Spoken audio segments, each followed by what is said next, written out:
Okay, my van is over there, and since we have not been on the inside, I thought I'd go on the inside and work my way back to that bridge and over to the van, and then I will drive to the Octagon component of the complex in the country club. Quite possible, just like county fairs in the past, that people who came from great distances might be camped out in areas a little ways away from here and commune back and forth. Maybe celebrations took place over days or week. Theoretically, as we walk this way, we're walking straight into the eagle's head, so we'll do just that. And no doubt the Mucky Mucks made a great deal out of their entrance into this area, at least for ceremonies, perhaps doing exactly what I'm doing. So knowing from our view of aerial views that this could be construed as an eagle configuration or a bird configuration with its head and torso straight ahead and its wings off to either side. Did they think of that in these terms? No idea. Interesting, as I get ready to pass these, I have to go up about 1.5 feet, and maybe you'll be able to see that perceptible rise as I climb up. So that perhaps there, I just did it, now I'm on top of what is a little bit higher plateau that seems to surround these mounds. In a way that could make sense if the masses of people were assembled out before the camera looking back towards the mounds and where ceremonies were taking place. A little bit off-center view, we can see how the idea that it might have been a bird makes sense, that being the body back there further, although normally on a bird the wings would be back there, but that could also include the tail. But again, this is maybe totally our imagination. If we look down a wing towards the head, it's again easy for us to mentally divine this as a bird, in that the head might be higher than the wing, but then why is the wing bulged at one end, the very tip? That makes no sense. And the wing should be attached somewhere in the middle, not way up at the front of the bird's torso. Or did I just misstate the normal construction of a bird? This, what appears to be dead, should be, isn't. Enough remains of the tree, its bark, its innards, to populate another growth.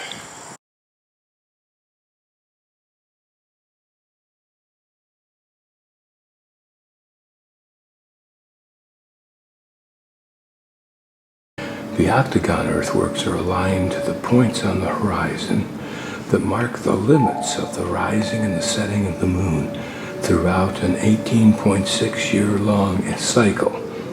The main axis of the Octagon earthworks is aligned to the moon's northernmost rising. The odds that the Octagon's alignments are purely accidental are about 1 in 40 million.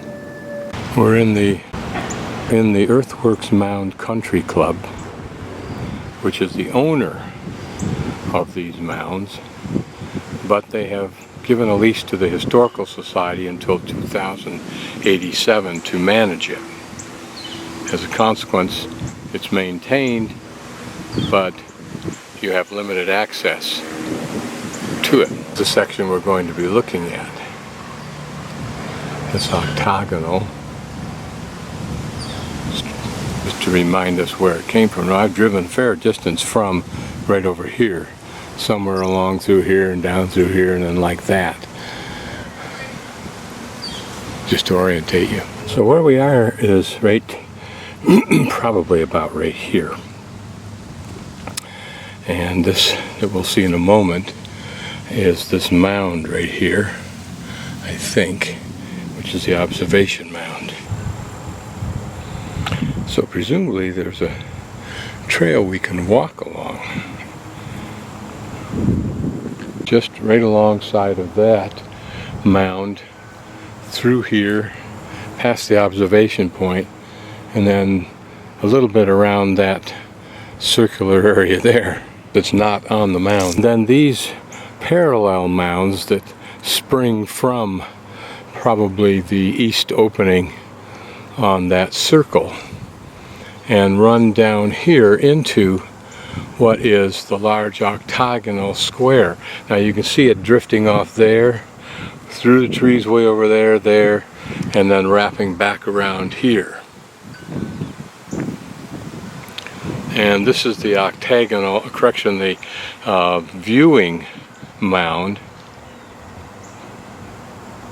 Assuming these golf tee-off points were added. Here's a map of Newark City, at least the part that contains these ruins. Here's the circle we were at earlier, the large circle, and coming out and driving down here and then down this way, we get to the Octagonal State Memorial section, which is a golf course.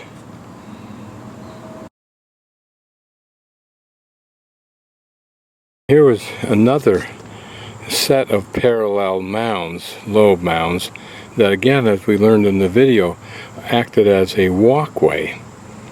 So it's thought that perhaps these huge walkways that connect these major components here were really arteries within a large machine, if you will.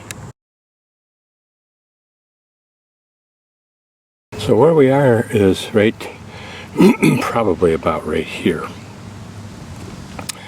And this that we'll see in a moment is this mound right here, I think, which is the observation mound. What this looks like. What's interesting is within the octagon are 8 flat-topped mounds positioned just inside the openings between the wall segments, like here and here. Each one is 6 feet high, 75 to 90 feet long, and 40 to 60 feet wide. The function of these mounds has not been determined. However, they may have been visual barriers blocking the view from the outside of the octagon. That kind of thing you see in many cathedrals and large churches. This is a drawing of how they might have looked in the day, or maybe even now for that matter. We can follow this path behind the clubhouse, so I'll do so. And we want to look at this. Apparently is the observatory mound, not the one that I just saw moments ago right up in here. Well, it does create a unique and even perhaps practical motif for this golf course. Although I resent the smell of the food and my being prohibited from going inside to try it. So where we are is probably about right here. And this that we'll see in a moment is this mound right here, I think, which is the observation mound. That's all right. We're not spring chickens, I know that. The mound there may be a small mound that blocks the view from the breaks between the sides of the octagonal mound complex, which is what's ranging off in that direction.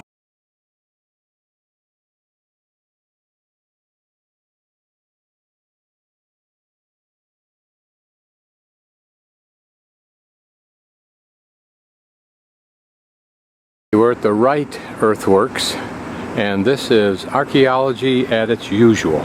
This is the whole big giant complex. We were at this circle earlier.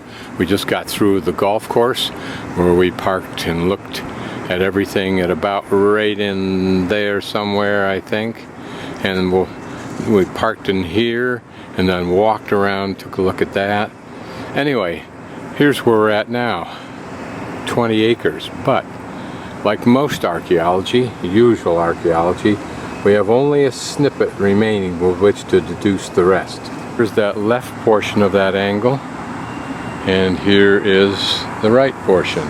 Beyond it is Route, I think it's 79 North, a freeway. The large square would have been buried underneath all of these homes and businesses long, long ago.